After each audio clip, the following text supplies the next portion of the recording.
Hello, everybody, and welcome back to the second shelf. Um, in a recent video, I asked you if you'd be interested in, a little bit of a critical review of Pride and Prejudice by Jane Austen, because many of you read it this month in March because Steve Donahue organized a mandatory read along. So everybody in the world is reading Pride and Prejudice this month. And many of you replied and said they would appreciate a video about Pride and Prejudice, so I thought I'd give it a go. When you reviewing a classic, there is always a bit of a problem. I don't know how many of you have seen the Mona Lisa, but all of you have heard of the Mona Lisa, and that's exactly the problem. Once you see the painting, you can't really get rid of all your preconceptions and knowledge of that painting. So it's very difficult for a viewer who looks at the Mona Lisa for the first time to decide whether they think it's a good painting or whether they like it, quote unquote, or enjoy it. And the same goes for classics. They are so much part of our culture that when you read them for the first time, it's often difficult to get rid of what you already know and expect and look at the book just as if it's a new release by a debut author.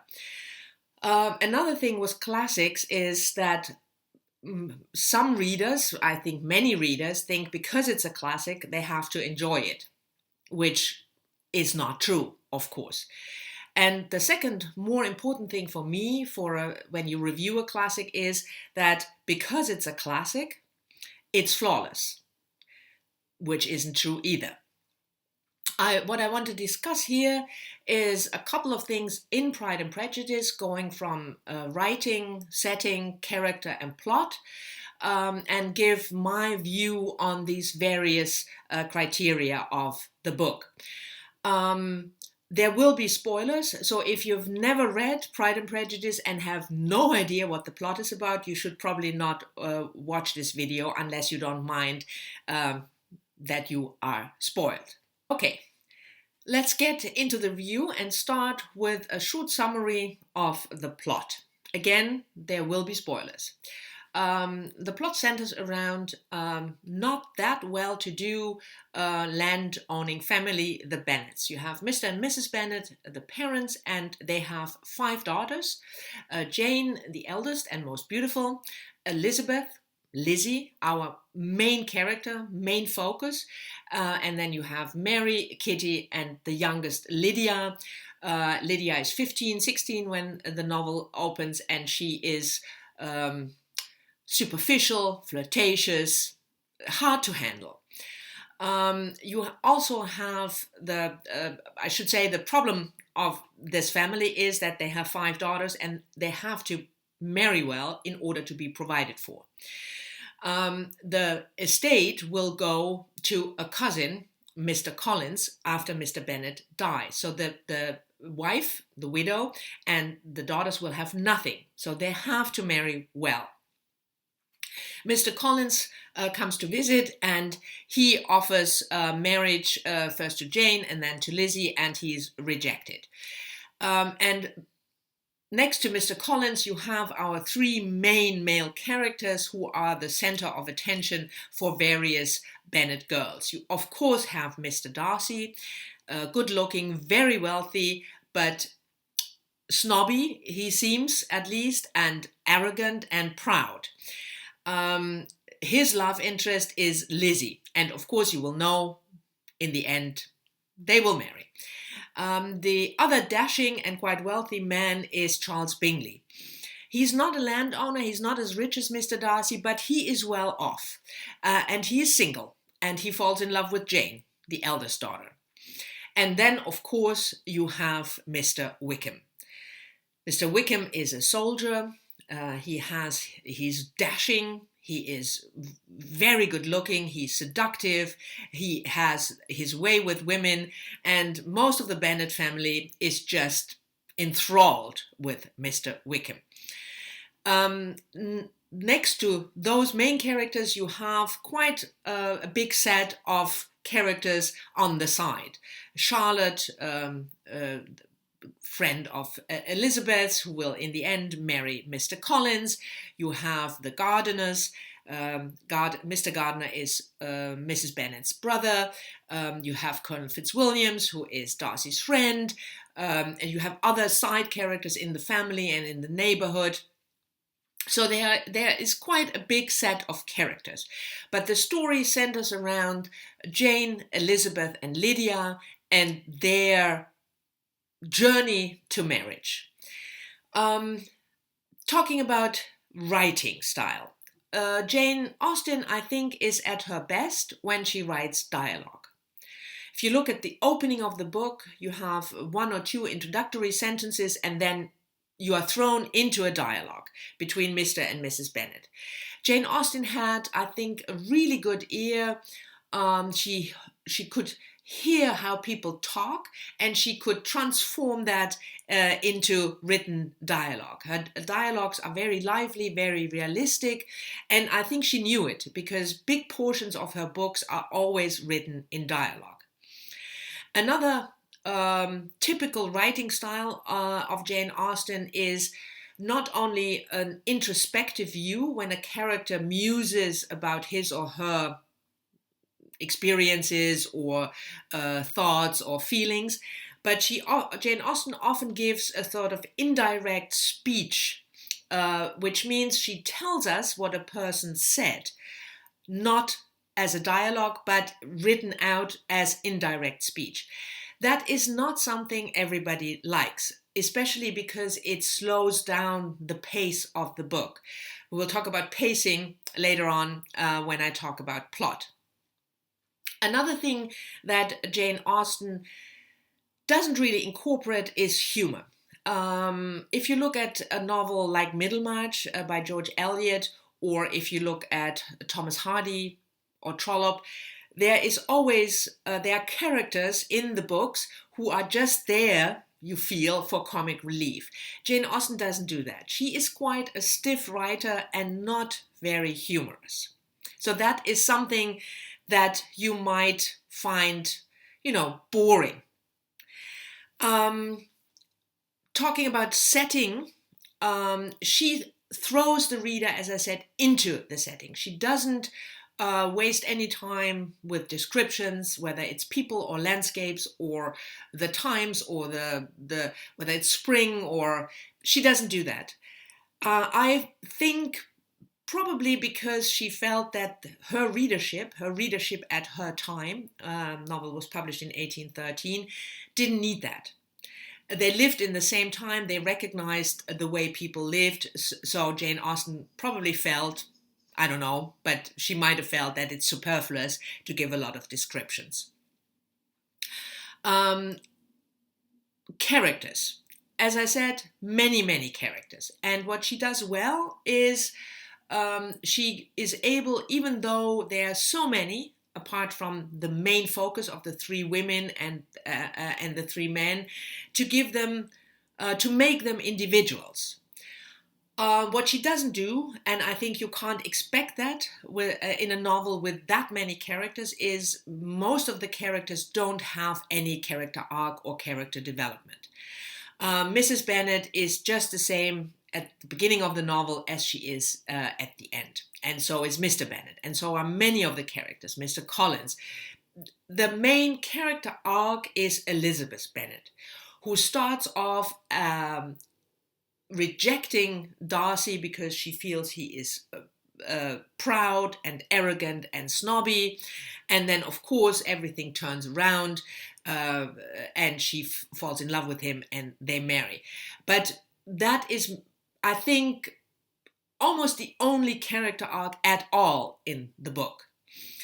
That can make, I feel, the other characters, it can make the novel feel static in a certain way, because these characters don't go anywhere. So that would be one criticism, that it often feels static because characters are not going anywhere. Which brings us to always my main issue.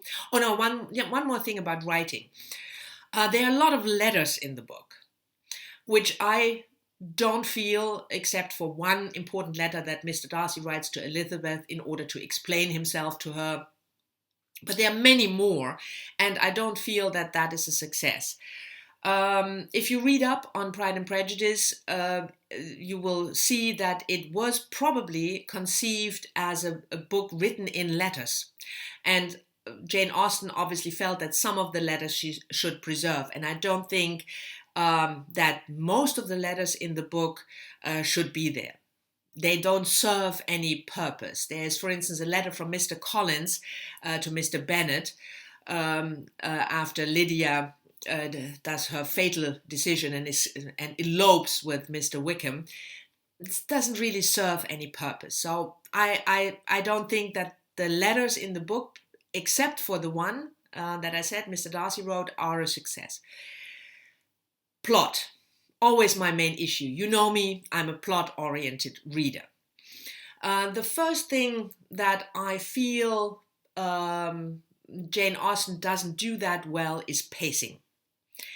A lot of the dialogues give us a very good view into the characters and what they feel and what they are like, but they often don't really move the plot forward a lot. Again, that feeling of that it's static, that it's like a snapshot of a situation, but not a movement.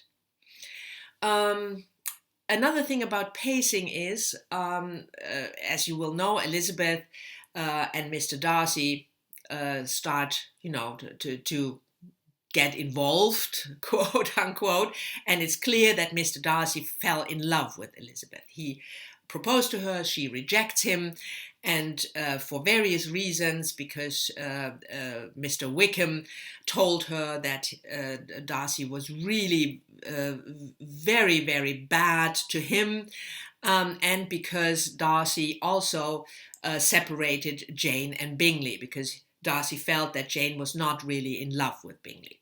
So Elizabeth rejects him. Then the plot goes on for a while without really anything happening, and then Mr. Darcy explains himself to Elizabeth, like I said, in this long, long letter. That happens about halfway through the book, page 200 or 400, roundabout. And then it takes another 200 pages for Darcy and Elizabeth to finally come together.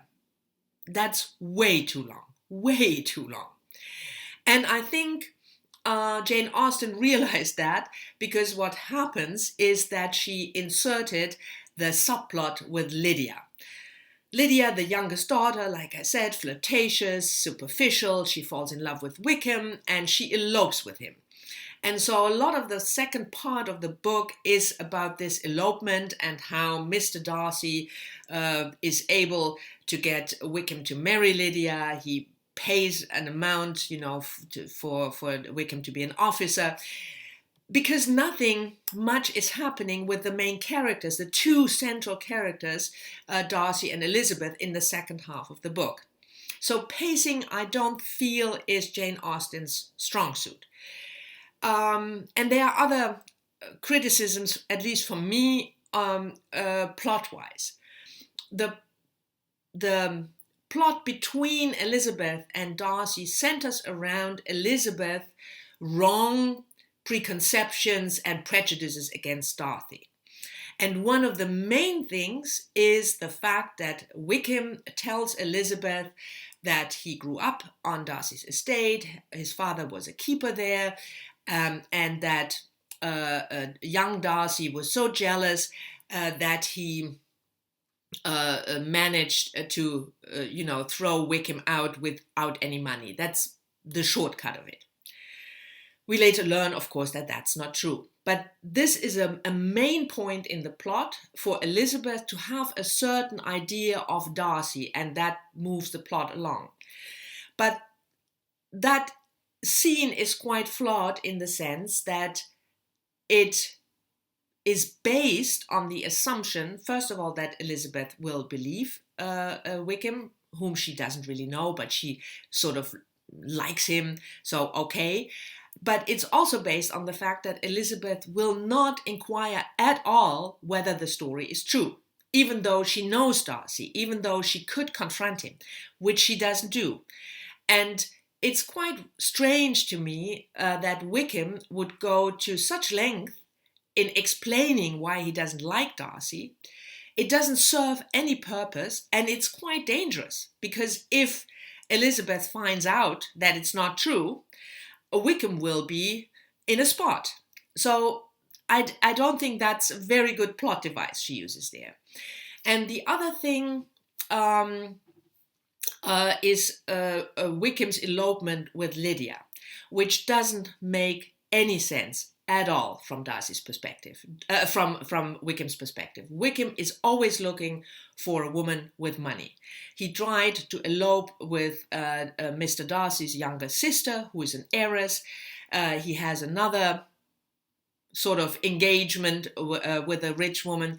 It doesn't make any sense for him to elope with a young daughter who has no money whatsoever, and to marry her. He doesn't want to marry her, but the elopement will, of course, cause a scandal, and that won't be good for him. So it doesn't make any sense, and I think Jane Austen realized that as well, because quite a bit of the second part of the novel, various characters are discussing Wickham's motives and trying to come to terms why on earth he would do that. So those are two things that are quite central to the plot and that I think don't work that well. And I already mentioned that I felt this whole Lydia Wickham elopement was inserted, maybe even later, because the plot had to move on. And if you look at the end of the novel, when Lydia is married to Wickham, Jane and Bingley are together, and Darcy and Elizabeth are together.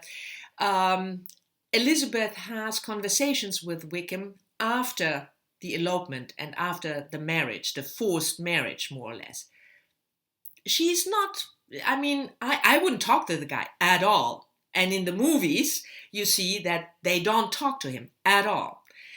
And Mr. Bennet, of all people, says at the end that he is really loving all his sons-in-laws, especially Wickham. Wickham is his favorite, but he also likes the other two, which is really weird if you think of the history. So that always led me to the conclusion that this whole elopement thing was just inserted later on, and that Jane Austen in the beginning had a different plot in mind and didn't really clean up very well after she changed the plot. So those are my main thoughts on Pride and Prejudice. Way too long already, but thank you anyway for watching. I hope you've enjoyed it. Let me know down in the comments whether you have any criticism or what you think of my criticism of Pride and Prejudice, and I will see you all soon in the next one. Bye bye.